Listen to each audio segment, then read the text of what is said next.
Ada ketertarikan melihat lawan jenis. Mohon maaf, jangan tersinggung, jangan sakit hati. Bapak masih tertarik melihat perempuan? Alhamdulillah. Kalian masih sehat guys.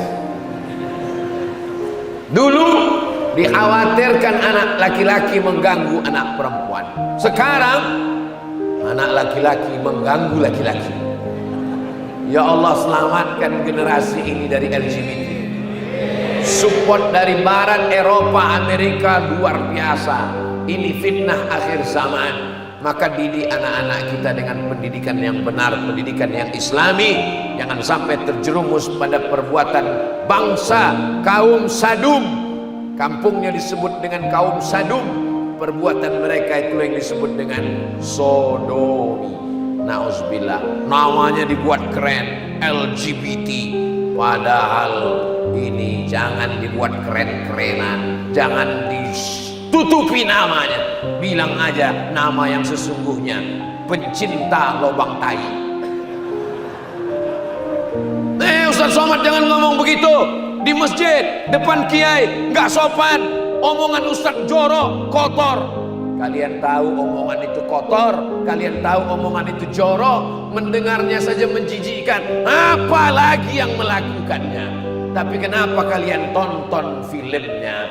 Kenapa kalian tonton sinetronnya? Kenapa kalian tonton acaranya? Padahal pembawa acaranya homoseksual. Kenapa kalian saksikan filmnya di bioskop? Padahal artisnya adalah yang mendukung LGBT. Kenapa kalau ustadz yang ngomong kalian katakan menjijikkan? Tapi kenapa pelakunya kalian saksikan tiap hari?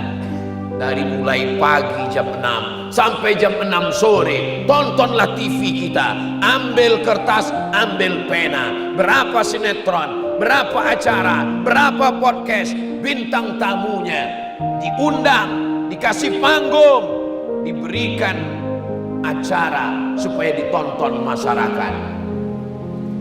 Ustadz marah? Enggak. Ini karena belum sarapan aja. Kita boleh marah ketika agama Allah dilecehkan. Marahnya dalam rangka amar ma'ruf nahi mungkar, maka mesti marah. Nah, ini muncul hawa nafsu. Menyikapi tentang nafsu seksual, manusia juga terbagi kepada dua. Eka, eki. Ekstrem kanan tidak mau nikah sama sekali. Kamu mau nikah, tidak mau nikah. Sedangkan yang ekstrem kiri, nikah tanpa batas, unlimited, nggak ada batasan sama sekali. Playboy cap gayung, semua dicetuk. Playboy cap tupai, semua pohon kelapa berlubang dibuatnya. Nah, maka dalam Islam, wa kadzalika ja'alnakum ummatan wasata, kamu dijadikan sebagai umat yang pertengahan. Kita disuruh menikah. Man istata'a minkumul ba'ah, siapa di antara kamu yang sudah mampu untuk menikah, falyatazawwaj, menikahlah. Fa innahu aghaddu lil basar, dengan menikah itu menundukkan pandangan. Oh, jadi kalau sudah nikah matanya tunduk. Iya. Suami saya udah nikah matanya masih jelalatan, itu memang bawaan gatal. Wa ahsanu lil farj, menjaga kemaluan. Fankihu ma taba lakum minan nisa'i masna, nikahilah perempuan yang baik-baik itu 2 orang, wa sulasa 3 orang, wa ruba' 4 orang.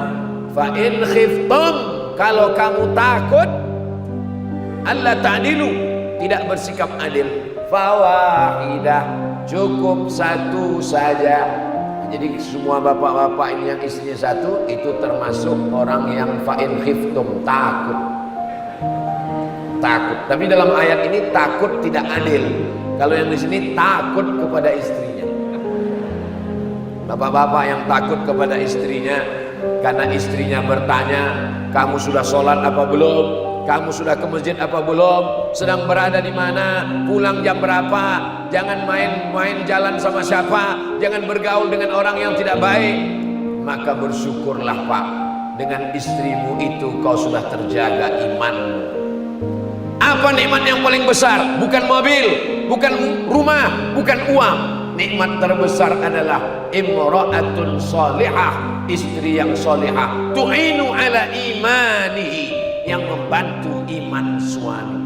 Ini bapak-bapak yang baik-baik, bapak-bapak yang hebat-hebat ini, di balik laki-laki yang hebat ada perempuan yang luar biasa. Itulah mereka yang ada di belakang ini. Ini ibu-ibu yang solihah-solihah. Begitu cara menghibur hati yang udah terluka tadi. Bapak Ibu yang dimuliakan Allah Subhanahu wa taala. Maka dalam Islam dianjurkan menikah. Kamu kenapa nggak menikah? Saya tidak menikah Pak Ustadz, karena Imam Nawawi tidak menikah, karena Imam Ibnu Taimiyah tidak menikah, karena Syekh Said Qutb tidak menikah. Bahkan ada satu kitab Al-Ulama Al-Uzzab, ulama yang tidak menikah, alladzina atharul ilma 'ala zawaj, karena lebih memilih ilmu berdakwah daripada menikah. Kitab itu ditulis oleh Syekh Abdul Fattah Abu Huddah. Al-Ulama Al-Uzzab, di antara ulama yang tidak menikah, yang menulis kitab nih, kitab Riyadhus Shalihin, itu Imam Nawawi tidak menikah. Datang anak muda, Ustaz, saya putuskan tidak menikah. Kenapa? Karena Imam Nawawi tidak menikah. Imam Nawawi nggak menikah, dia kerjanya nulis. Kamu nulis apa? Saya nulis status Pak Ustaz. Imam Nawawi nggak menikah. Imam Nawawi itu meninggalnya tahun 676. Sekarang 1445. Zaman Imam Nawawi 676, perempuan itu semuanya tertutup, yang terbuka itu cuma matanya. Zaman sekarang perempuan itu matanya tertutup, yang lain terbuka. Imam Nawawi sibuk menulis Arba'in, Imam Nawawi, Riyadhus Shalihin, Imam Nawawi, Al-Azkar, Imam Nawawi, Sahih Muslim disyarah Al-Minhaj, Imam Nawawi, Rawdatul Talibin min Umdatul Muftin, Imam Nawawi, belajar ulumul hadis disyarah oleh Imam Suyuti, Tadribur Rawi syarah Taqrib, Imam Nawawi, Al-Majmu' syarah Mu'azzab, Imam Nawawi. Imam Nawawi hanya menulis sampai akhirnya meninggal dunia. Itulah imam yang luar biasa. Imam Nawawi datang ke Mesir, mau ziarah ke kubur Imam Syafi'i, baru melihat kubahnya dari jauh, menetes air matanya, bergetar jantungnya. Tidak jadi dia berziarah, tak sanggup menemui Imam Syafi'i walaupun sudah berada di liang lahat. Akhirnya dia pergi pulang ke Damaskus. Kedatangan Imam Nawawi ke Mesir didengar oleh Imam As-Subki. Imam As-Subki dapat kabar Imam Nawawi datang. Iya, mana dia? Dia sudah pulang. Imam Subki pulang mengejar Imam Nawawi sampai ke Damaskus. Dia tanya orang Damaskus, mana Imam Nawawi? Imam Nawawi pulang ke kampungnya di Nawa. Imam Subki mengejar ke Nawa. Sampai di Nawa, Imam Nawawi sudah meninggal dunia. Imam Subki berziarah. Setelah berziarah, Imam As-Subki pergi ke Damaskus, ke tempat mengajarnya Imam Nawawi di Darul Hadis Al-Ashrafiyah. Darul Hadis, tempatnya hadis, karena dia menghafal hadis, mensyarah hadis, menulis hadis.